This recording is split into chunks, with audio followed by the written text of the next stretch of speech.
Look at this. We got 37 people in the virtual lug. Imagine all of us in an actual room together doing a lug event. 37, 40 people? That's a little scary. Don't worry. Wes has homemade hand sanitizer. You can use it as a lotion. It's great stuff. We have just buckets of it. Almond scented. This is Linux Unplugged, episode 400.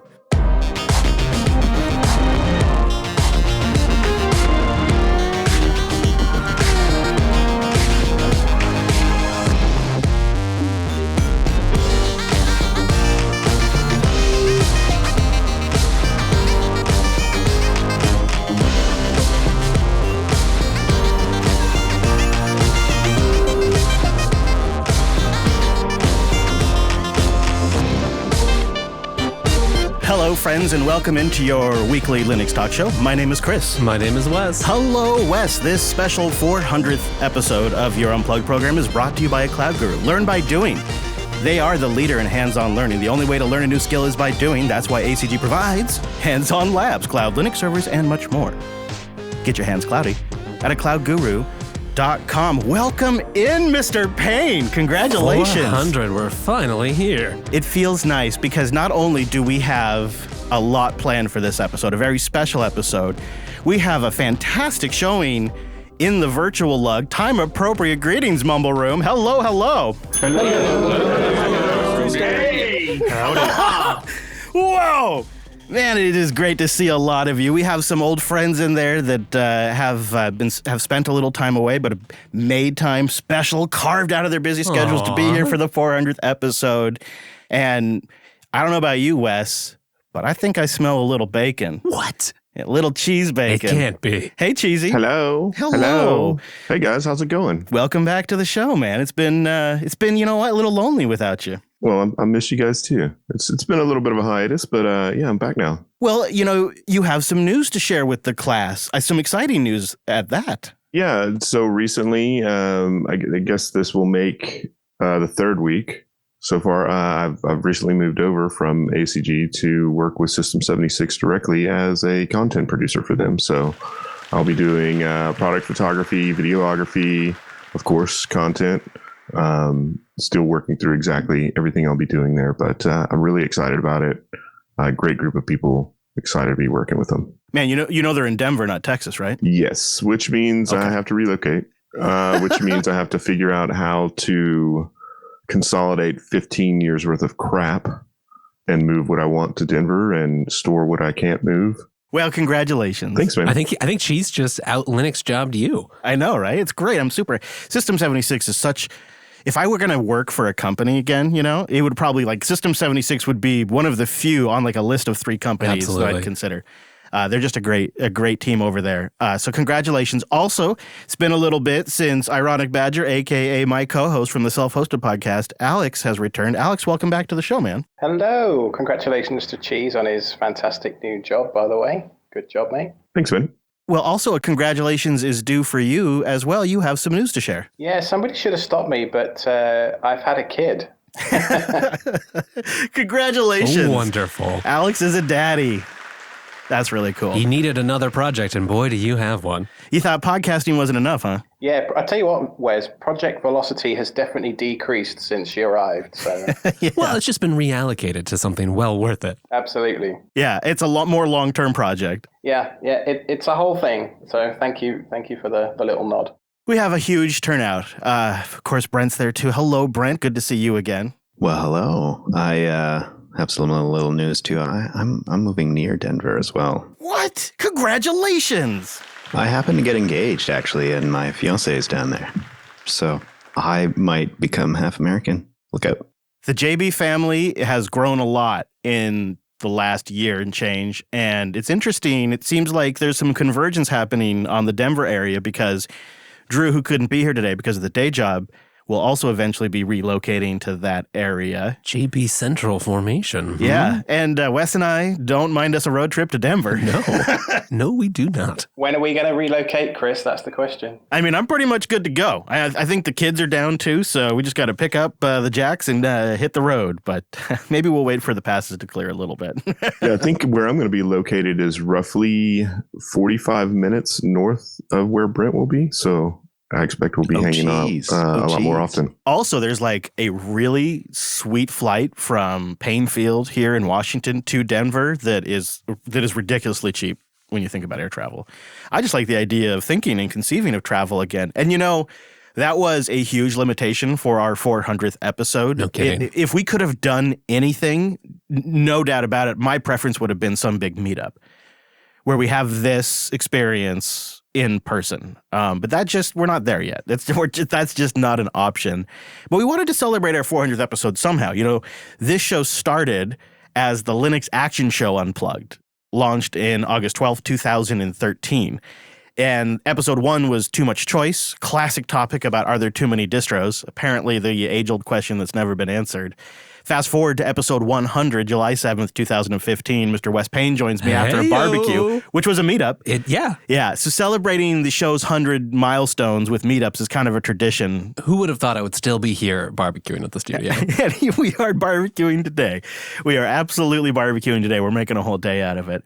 But since we didn't have that option, we still wanted to do something pretty different, just really kind of have a different experience altogether. If you can imagine doing something for nearly 8 years that is entirely digital. So we work our butts off every week and the end product is intangible. It's like a 30 meg MP3. Yeah. And so it's years of collaborating together on creating something that we've never really had the tangible result for. And we thought, wouldn't it be awesome for us in our 400th episode to do kind of some sort of show prep that was hands-on, that was physical, that resulted in a physical object when we were done. And we've always wanted to do a episode dedicated to the topic, since really the early days of this show, of using Linux to brew beer and make your beer even better. Yeah, I mean, beer is often a component that helps make this show better. So the reverse situation just makes sense, right? That's very true, right? I mean, we'll find out. And so we kind of stated this intention about over a month ago or something on the air. And several of you reached out, including a listener named Corey. And Corey seemed to really love an app called Beersmith. Hey, I'm Corey. I love Beersmith. I've been using it for years. And his email kind of made us feel like maybe Beersmith was the route we should take. I mean, I even got so into it, I contacted the developer of it and started having a little chat with him. And so we thought, well, if Corey's been using this for like a decade, let's call Corey up and talk to him about how we could use Beersmith on Linux to plan our special beer. It's a fantastic tool. There's a lot of calculation that goes into producing a beer recipe, and there's a lot of online web pages and calculators that you can use, but Beersmith does a very nice job of integrating all of that and helping you plan your recipe to hit target alcohol volume, to hit target bitterness, to even hit target color of your beer. It has a number of calculators that you can use as you're brewing the beer and as you're carbonating it. So it's incredibly useful. Sounds like, too, that you could use it to recreate a good beer. So if we really like this Unplugged beer, we could reproduce it. Absolutely. It has... you can store your recipes, you can, save as and fork your recipes, if you will. I have some recipes that I've been making iterations of for years. I do a barley wine, or at least had been after taking a hiatus, barley wine every year. And it seems to get stronger every year somehow. But I started from a basic recipe and just kind of modified it to make it work for me. And you can just keep different versions or, however you want. You suggested I contact Brad Smith, the author of Beersmith. So I emailed him and told him, hey, we're doing a Linux podcast and we're brewing a beer for our show. And he wrote back and he told me that he'd started using Unix back in '85. He worked alongside people that were working on ARPANET back in the day, deploying SQL at the Air Force. Wow. He mentioned that he used Minix, that he has been developing the next version of Beersmith and the web version all on Linux, and he uses Beersmith on Linux himself. Yeah. So isn't that great? No, it's really awesome. And he used Minix. That's, wow. Brad Smith is this really cool guy who's been doing this software for a long time. And he has he's really big in the homebrewing community. He has his podcast, which is sponsored by his product, but he's not pushing his product in it. He's just talking about general brewing information. Very active at conferences. I've never met him or spoke with him, but he seems like a really great guy. And for your use case, also on Linux, Beersmith been working just fine on Linux? It works great. I started using it probably 2012. I was on Linux Mint at the time. I Googled what should my first distro be, and about the same as it is now, Linux Mint came up, and I used that for a while. It worked great. I think it was Beersmith 2 I was on, and now I'm using it on Ubuntu Mate, and it works great. The only thing that's not awesome is the dark mode is a little jinky. He doesn't have that fully implemented yet, but I could just change the theme from dark to light, and boom, works great. Well, I got Beersmith installed and have been sort of poking around, and you are not kidding. There is a lot in here. Tons of tools, tons of options. Mm-hmm. Do you have any tips for actually getting started? Because, we're kind of relearning how to brew beer and then also maybe learning Beersmith. Sometimes it's almost like taking a dump truck to go grocery shopping. It has a lot on it. So what I would recommend for anybody starting out is start with a kit where they do all the planning for you and you can kind of see what goes into it. And you make the kit, you kind of get your rhythm down, your process down. And then you start looking at different recipes. You can get them from books. There's a ton of them online. Homebrew Talk is a very good online forum that's been around forever. And there's tons of recipes. And so you can start trying out some of those recipes. And then you can branch off to make the recipes taste the way you want. And part of this, when you start making beers, you tend to learn a lot about beer. When I started out brewing beer, I knew, there was like Bud Light, there was Guinness, and there were things that were different than those. And that was about all I knew. And you start learning about different beer flavors, how the malts interact, how the hops play into it, other than some beers have no hops and some beers have all the hops. And you get a bit of foundation of that when you're using other people's recipes and when you're using kits. And then you start kind of figuring out on your own and making your own recipes. The beer I have now, I'm calling it Field Ward. It's a dodgy part of town outside of Waterdeep in D&D. It's an oatmeal stout, and I've formulated the recipe, and I'm quite happy with. I like that tip. We basically could learn from others by following others' recipes and getting these kits. And it's sort of like training wheels for beer brewing because there's just so much to it. Yeah. Well, and the thing with brewing is this is one reason why a lot of engineering types are drawn to it, because there's the creativity part where you're designing the recipe, but there's also a process, and the process is very important because you can have an amazing recipe, but if your process allows for contamination or if it allows for oxygenation when you don't want it, if it, there's all these things that could happen, or, a bad fermentation temperature that could give you bad flavors. So even with the best recipe, with the best ingredients, with the highest quality water, if you don't have your process down, you could end up with a beer that tastes weird. So it's great to use, some kits or other people's recipes to start out with and just kind of figure out your process and how to make that work for you. Well, Corey, thank you. Thank you guys very much. The other great thing about Beersmith, of course, is that it's a desktop Linux application that makes a profit, and it's nice to see some of those as well. Mr. Bacon, you had a chance to play around with Beersmith, I know, in your beer past. Yeah, so previously, I would say maybe this was 4.5, 5 years ago, another friend of mine, Chris, him and I would brew together, and he turned me on to Brewsmith. And actually, one of the ways we met is because we were talking about Linux and then brewing, and then Brewsmith kind of came up. One thing that I really love about it is that you can plan out your brew day easily. So you basically can have a log of everything that you need to do, all of the gravity measurements that you need to take, where they need to be, what to do to offset that. But I absolutely agree with the guest in that you should start with a kit or start with some recipes that are already available out there. There's a great one. It's a left-hand brewing milk stout clone. That's really easy to make. And I would also recommend maybe making an ale and maybe not a lager, because generally you have to ferment those a little bit cooler. And so you have to watch out with your fermentation there. That's what I took away from our conversation, is we needed a little bit of guidance, because Wes and I had both done this at different points, but we were part of a team and some others had done some key components. So we knew we needed some guidance. I'd never done it like entirely all myself. And then I opened up Beersmith, which is impressive. But I mean, there's just so many options, so many different recipes. It was like, okay, Right. I need a fewer variables. Yeah, and we were thinking about building a pretty sophisticated like brewing setup with a few different like components that would be running Linux, which we will get to in a bit.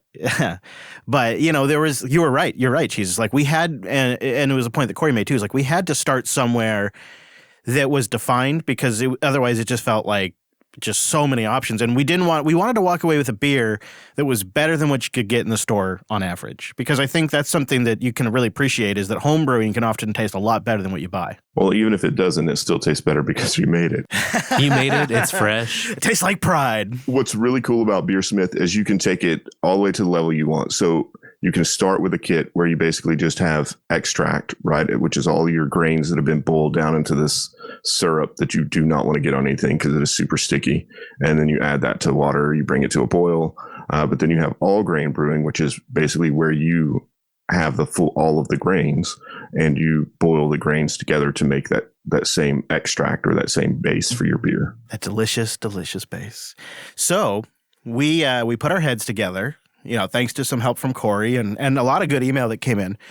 And some chats that we had with people in Mumble. Like we kind of just brought all this information together. We were leeching off anyone who could give us tips, basically. And I think we came to a game plan, you know, because if you think about it, we had only a few weeks to pull this off. We needed like minimum time to be here, both for episode planning reasons and for our own tastes. Linode.com/unplugged. Go there to get a $100 60-day credit towards your new account and, of course, support the show. I think one of the things I really appreciate about Linode and I appreciate about our audience when we get to some milestone like 400 is everybody gets it. You guys understand that this is a small business, that we're working hard to pick good sponsors that we think are going to be really a hit for you. And you keep those sponsors happy by visiting our promo URLs like linode.com/unplugged because it's a signal that our audience responds and that we're a worthwhile investment for Linode. And that cycle has just sort of continued as we're now, you think about Jupiter Broadcasting, we're nearing like 13 years or something like that. I think that's like 50 years on the internet, right? I'm pretty sure it works like that. Yeah, I mean, remember when you started and there was OGG files around? And that's why I'm not sitting here giving you a read about underwear. I'm telling you about Linode, which is our cloud hosting provider. They're an independent cloud provider, and that matters more than ever these days. They started in 2003. And they have refined what they do down to excellence. And they make it easy to give your creations their own personal space on the internet, no matter what skill level you're at. If you're an old server salt, or if you're brand new to it, they have a dashboard that's super easy to use and a technology stack that works with what you're comfortable with. Linode will help your ideas come to life on the web, if it's a personal website or the entire back-end infrastructure for your point-of-sale application. And they have hundreds of guides and tutorials, one-click application deployments. They make all this stuff really easy to get up and go. Just go. Just go. Wes Payne's spinning up machines all the time for testing here on the show. Yeah, I just like to make you nervous. I get these email notifications. I love the email stuff they have set up too. Like one of the ways I can tell that the PeerTube has gotten a lot of traffic is I have some thresholds set up. So when it reaches a certain amount of transfer, I get an email.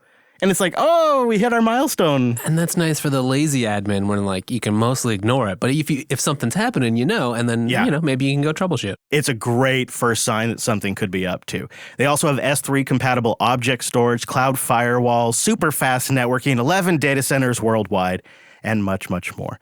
So go get started and support the show and get a $100 60-day credit. $100. I mean, you could really try all this stuff out, the different range of machines, all of it. You go to linode.com/unplugged. That's the URL to go to get that $100 60-day credit and to support the show. linode.com/unplugged. I don't know if anyone else has heard of this application or framework called CloudRun, but just digging around Linode's one-clicks, I came across CloudRun. CloudRun, like CLODRON, CloudRun. Okay, CloudRun. It'll allow you to stand up basically one-click installs for all your favorite things. So WordPress, Rocket Chat, Nextcloud, GitHub, OpenVPN, basically anything you could want. And it's basically containers, right? They're wrapping these containers in there, but you manage it all from this one central hub. Really cool. Something I probably would have never found had I not just been digging around on Linode's one-clicks. Sweet. We'll put a link to that in the show notes. cloudron.io. So, with our brew planned, we were ready to start, but we realized we probably needed some help.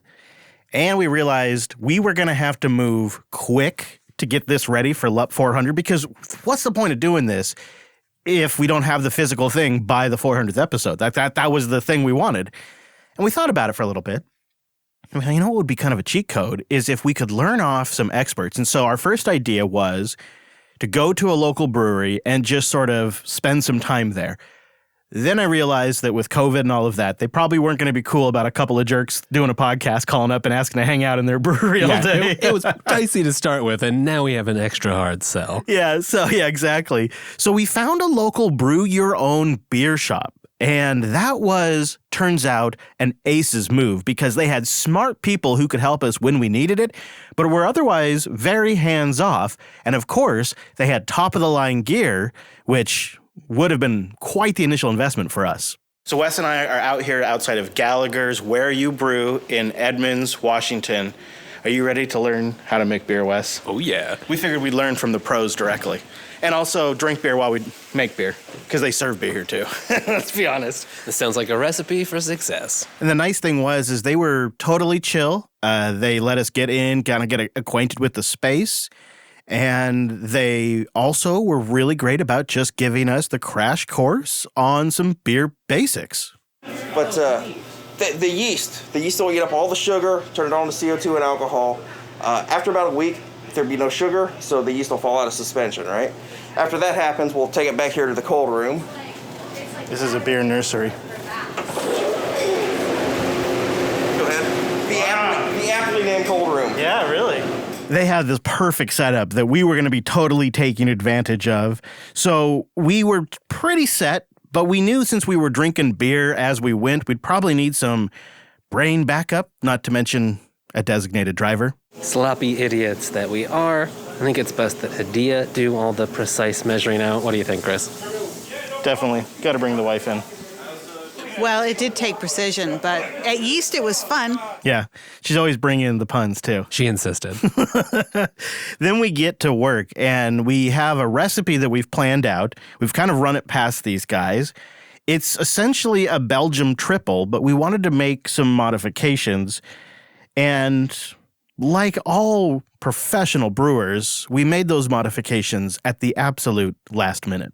In what may prove to be our undoing, we've made a last-minute recipe adjustment. After all of our planning, all of our considering, literally here at the last minute, we decided, well, let's change it up. So what'd we do? It's a last-minute malt swap. Turns out we had a lot of lager going into this already. 9 liters. We decided 8 was probably enough, and instead we're sticking with, originally we were called for 1 liter of wheat. That's up to 2. That's right. 2 fancy liters. After all that special planning, it was just sort of a whim, and I think it paid off. I think so. But the moment really came to Wes. Like, if I were to think back of that day, there was one moment where you saved the day. Touch and go, Wes Payne just saved this thing from boiling over. He jumped up like an agile lion out of his seat and pulled the, what do you call this, massive wizard staff that he's stirring with? It's the beer wand. He saved it with the beer wand. So now it's time to add the bittering agents. I mean, you got the boil just right. You added the bittering agents just right. I was getting a little too beer happy by that point. Well, it's hard when they sell delicious beer at the spot that you're making beer. Yeah. But, I mean, they had such incredible equipment and, like, steam power in this, so it really got up to a boil pretty quick, and it did almost boil over. So it really, once I think you had the confidence of saving the brew like the gazelle that you are, I felt like it empowered you, and you sort of went into full artisan mode. We've officially entered late-stage brewing, and the craftsman in Wes Payne is really emerging. Tell us about the special care you're taking. Well, it's really important that we infuse as much cracked coriander and orange peel in here as we can. That's what makes it so tasty. I mean, you really, you took charge. You really made it special. And so I think you earned the final honor of releasing it and storing it. Our time has arrived. It is time to transfer it to the primary fermenter. Wes Payne will be in charge of the transfer valve. It is a responsibility like no other.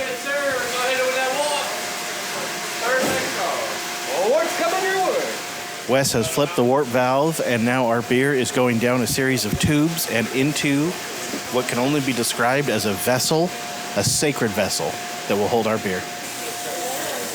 Here it goes, Wes. Here goes our beer. Cool. Look at it flow. That is pretty great. All right, water go down the hole. You can watch it drain right out of the kettle. From the kettle into the storage. And then we come back in 2 weeks and we bottle. It felt kind of like somewhat anticlimactic to walk away because then you don't know what's going to happen. Like, did we mess something up? That last minute tweaking? Did we drink too many beers? No, only time would tell. We had to wait. Yeah, and so it was indeed a bit of a wait, but we will get back to that. We had lessons to learn in the meantime, but before I get to those, I want to say hello to Drew, who's making a last-minute appearance. Hey, Drew. Hey, guys. I leave for, like 6 months, and you're out here brewing beer? Good Lord. Hello, sir. How are you? It's good to hear from you. Doing well. I didn't want to miss episode 400. Well, we appreciate you being here. You know, I was just telling everybody earlier that we felt like for 400, we wanted something tangible. You know, you work on something for like almost 8 years, and it's always a virtual product. It was nice to do something that, you know, we could sit here and actually hold in our hands. Felt empowering. I think you know what I mean. I sure do. And I hope you save me a bottle for the next time I'm out there. Oh, you know it. Yeah, that's absolutely happening. Yeah, so don't you worry about that. In fact, I have more on that in a little bit, but we figured we'd spend the time while we waited for our beer, anticipating what would happen next, learning how to take this to the next level, because I think even before we were done, you and I agreed we were enjoying this. Yeah, we were having a good time, and sure, yeah, we kind of pressed the easy button to start out with, but we liked learning about this. There was more to learn, and we were interested. And the entire time when we were like using their equipment, we were like, okay, if we were doing this at the studio or something, how would we do this? And we would look up gear on YouTube or online and kind of like look at equivalents that we could use. And the guys at Gallagher's were really cool about saying, okay, if you're doing this at home, you would do it this way. And so that was really handy to kind of help us picture what it might be like if we wanted to keep doing this and maybe brew some beer on a more regular cadence. So we put our heads together and thought, if we're going to do this long term, we need some tips from a pro. And so we caught up with Late Night Linux's Graham Morrison, who has a full Linux-powered, full-timers brewing setup. So Graham, before we go too far, could you describe to us your current brew setup? So my current brew setup is that I use a closed fermentation system to basically turn the wort into alcohol beer. And then I transfer that under pressure to a corny keg when it's ready to basically drink. It's almost ready to drink after that. So it can take 10 days, 2 weeks, which is a lot quicker than bottling. I was surprised by that. I guess I thought part of the brewing process involved putting it in the bottle and then having it sit in the bottle for a couple of weeks. That actually improves the beer. Certain beers, kind of Belgian beers, are very, very strong beers, or beers that take some time to mature or their flavors to mellow, can really benefit from being in a bottle. That's interesting, Wes. We should take note of that. Indeed. But it's a lot more hassle. You have to clean the bottles. You have to individually prime them for carbonation, and you have to then transfer the beer to each bottle, which you may even have to transfer from the fermentation bin to a secondary fermentation bin to let all the trub leave at the bottom of the first bin.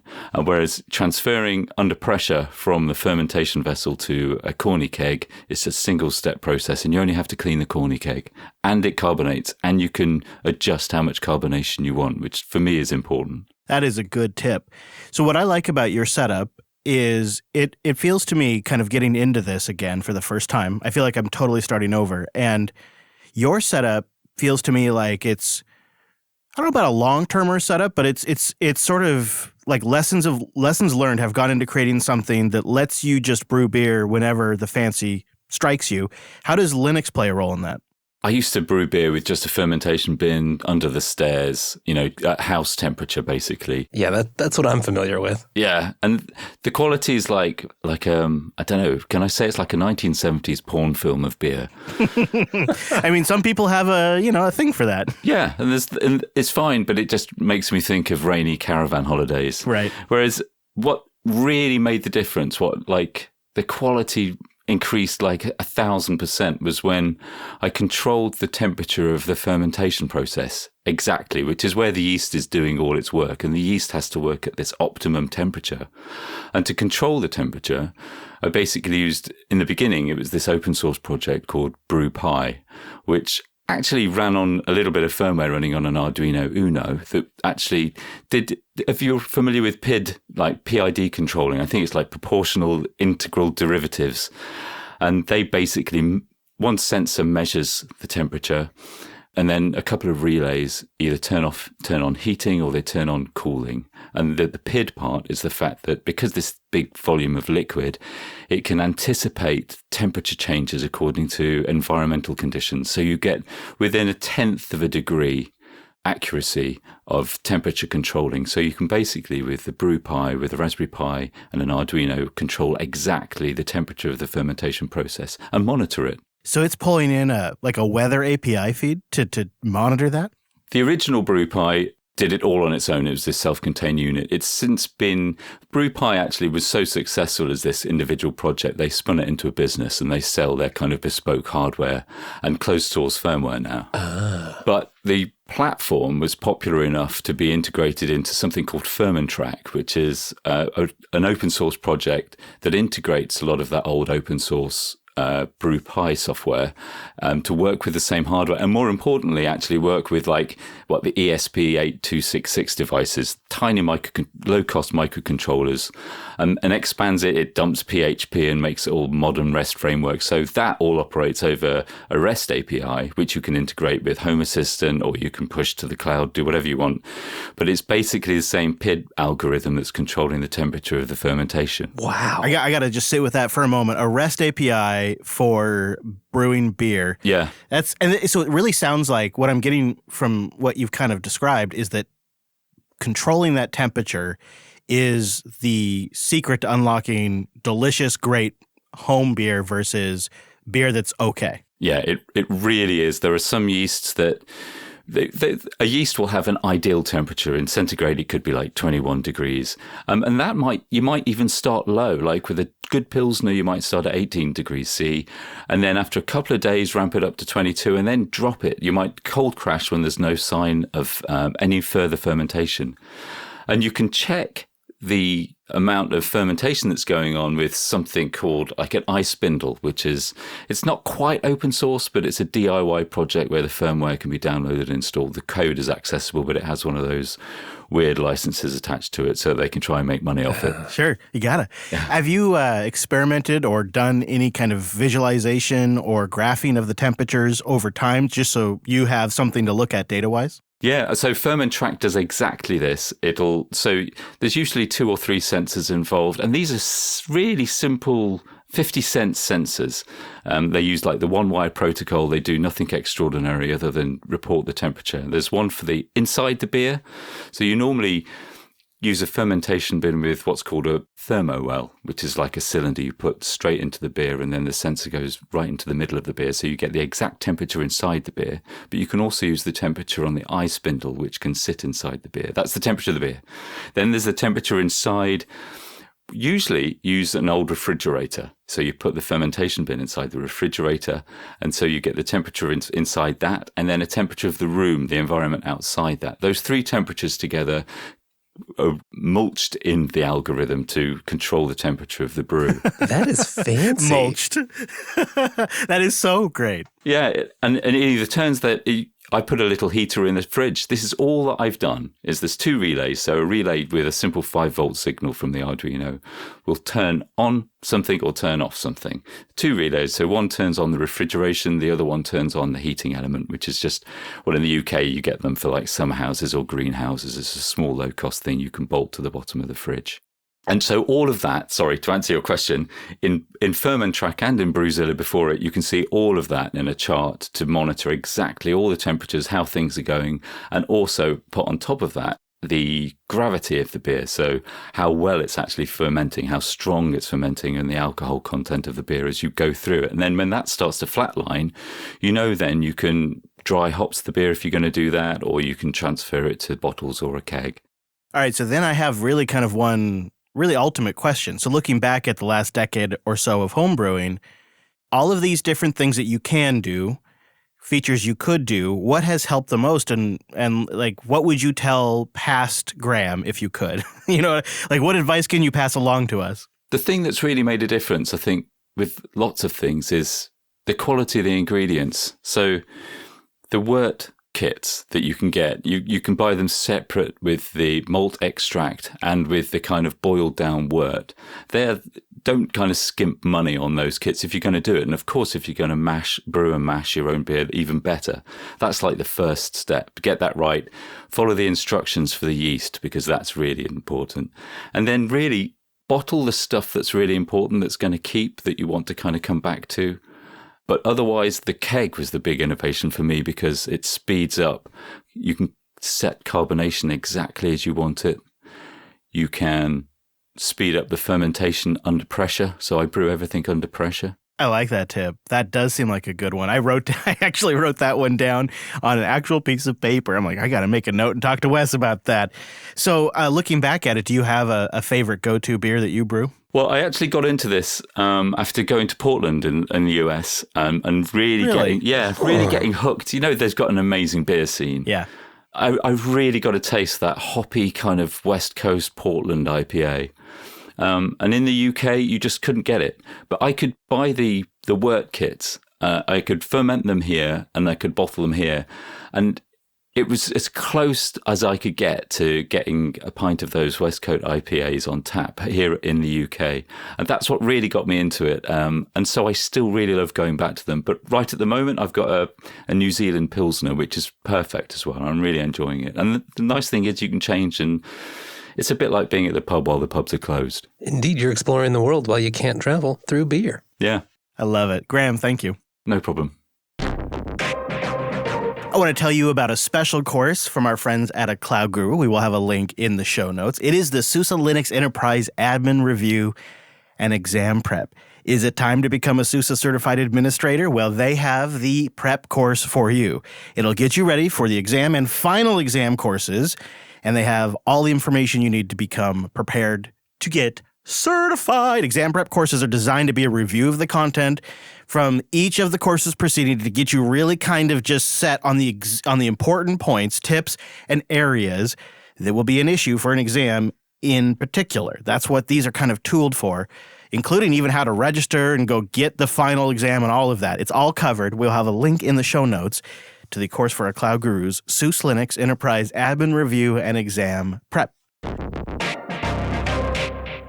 Graham has such an awesome setup. After listening to that, I was like, yeah, we're definitely going to be following some of this advice.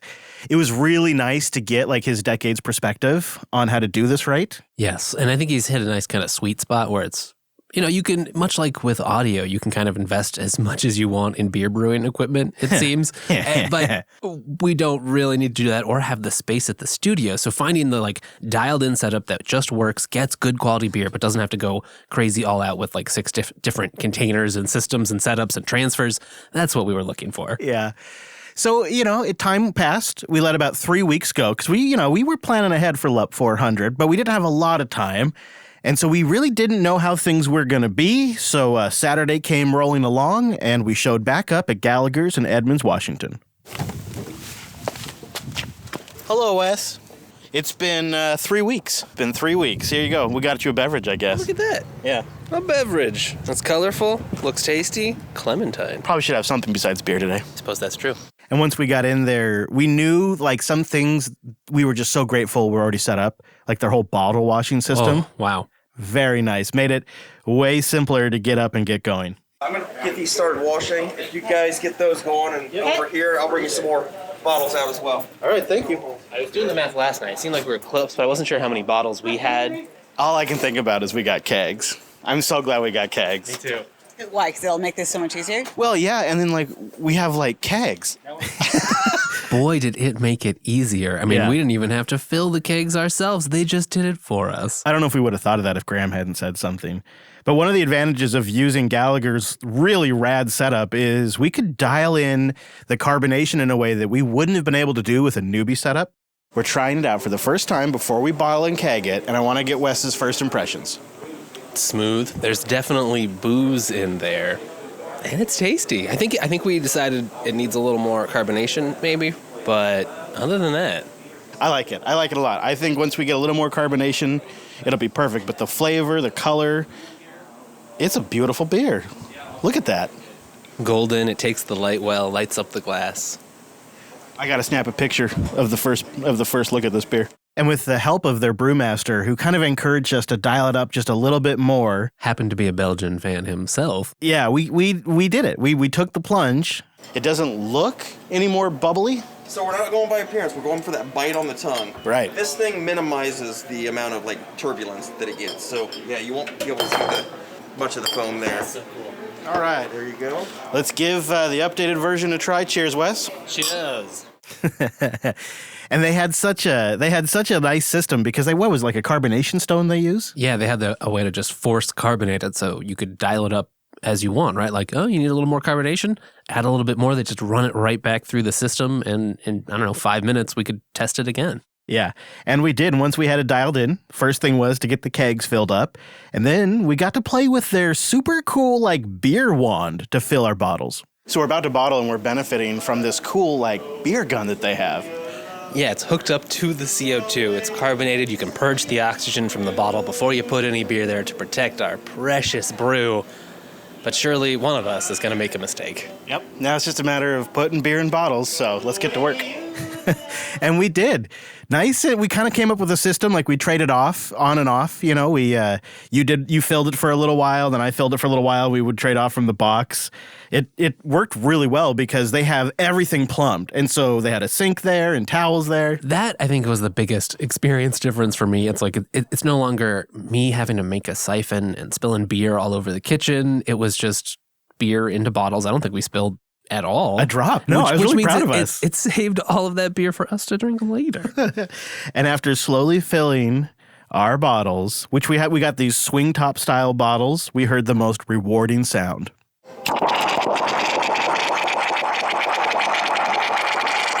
That right there is the end of our batch. We nailed it perfectly. 2 kegs.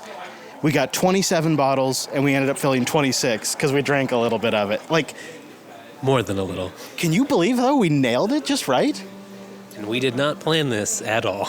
That's pretty great. I mean, you did the math, but let's be honest, you were more like Python hacking, so this is perfect. We brought exactly what we can carry out, and it's just the right amount.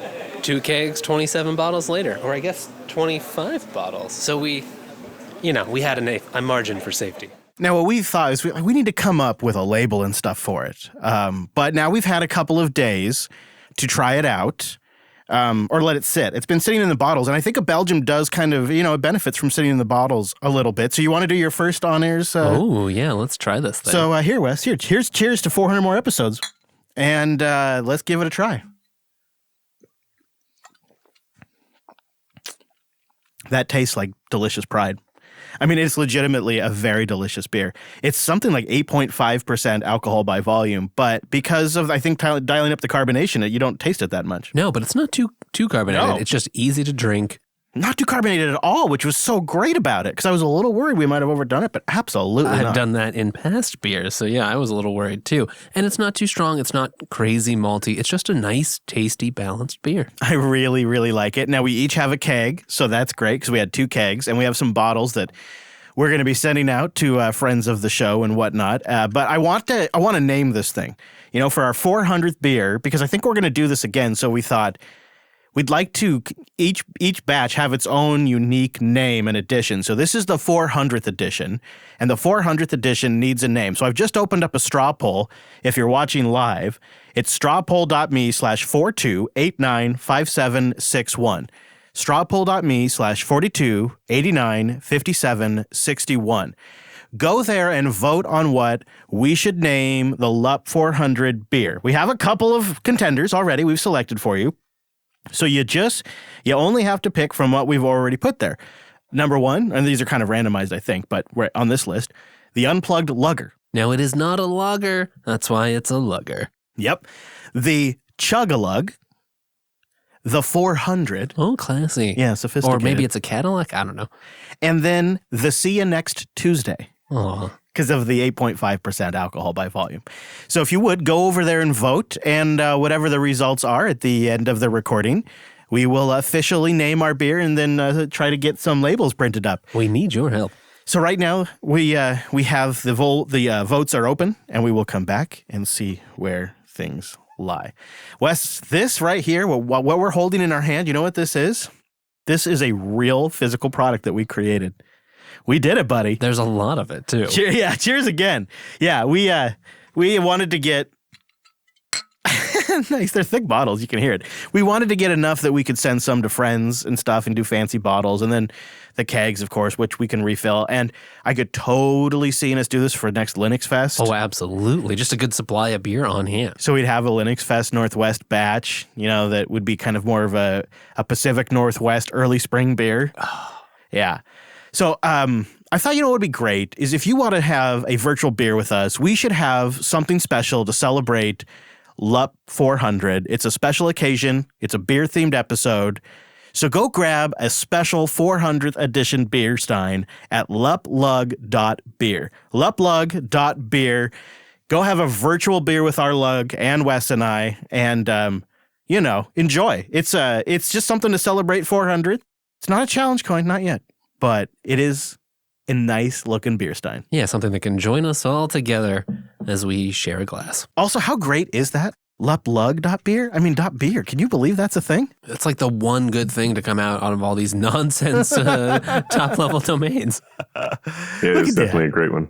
Look at that. Isn't that great? So when is Beer is Tasty coming back, huh? This was it. This was it in spirit right here. This was Beer is Tasty in spirit for sure. So we did it. And it turned out fantastic. We're very happy with the results, and I think we're going to keep doing it. So we've been kind of collecting various used pieces of equipment to help us do this. Right. Piecing together what we need. And then we're going to have to try to mix in as much Linux as possible. Yeah, I mean, Graham gave us some great tips for that. And then I think, too, like the sensors and some of the automating of the heat on and off and all of that can probably be tied into Home Assistant. Right. So there'll be some fun Home Assistant action there, too. Absolutely. There's all kinds of things we can do, and we probably will continue to play around with it.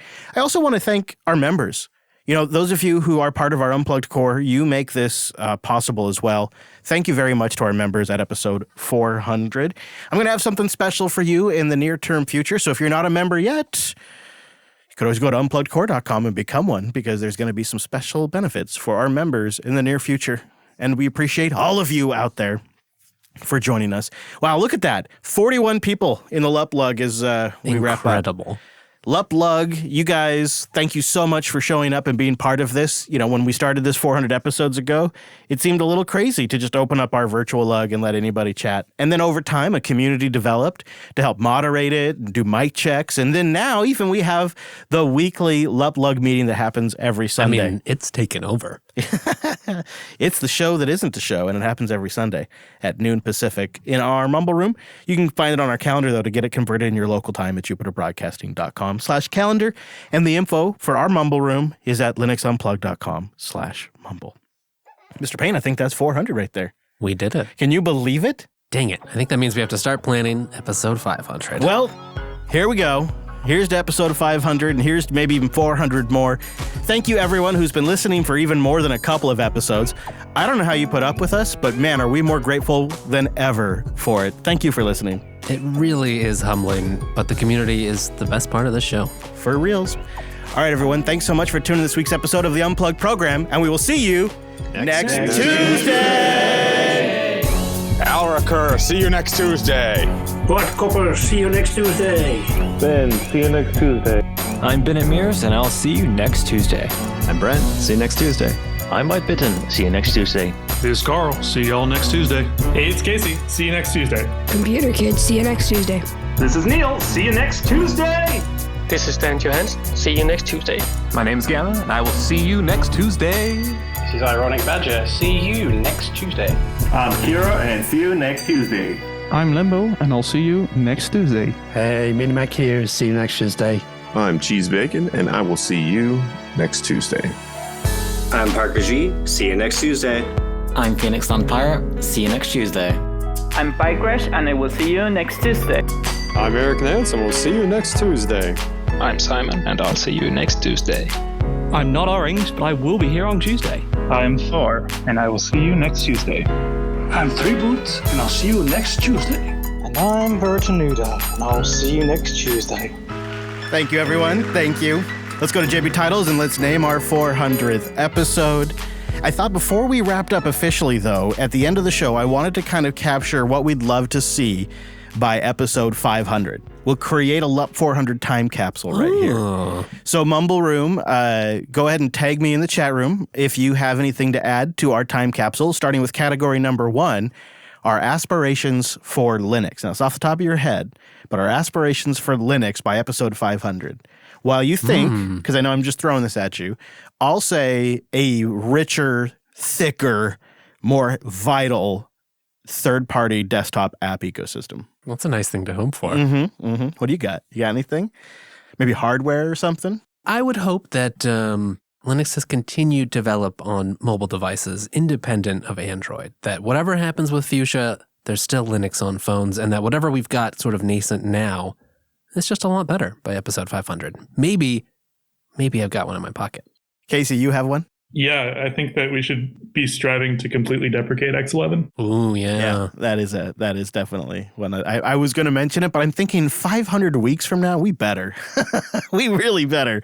One would hope. Parker says better gaming. I agree. Number two for the time capsule. Wes Payne, I'm going to go with you first on this one. Where is Flutter? It's everywhere. It's everything. I mean, we're going to be doing the show in an entirely Flutter-based environment. Okay. I'll go the other way and say that it really hasn't gone anywhere, I guess, because that's the only other angle I can play on that. Okay, but is Canonical still using it? I mean, how long is give me an idea of how many, 500 weeks, that feels like a whole nother 50 years of internet time, to be honest with you. So I got to say, no. I mean, that's 10 years. Yeah, I'm going to say if they are, they're winding it down. That's what I'm going to say. That's what I think. We'll see, though. We will see. What do you think, our podcast? What would you put in the time capsule?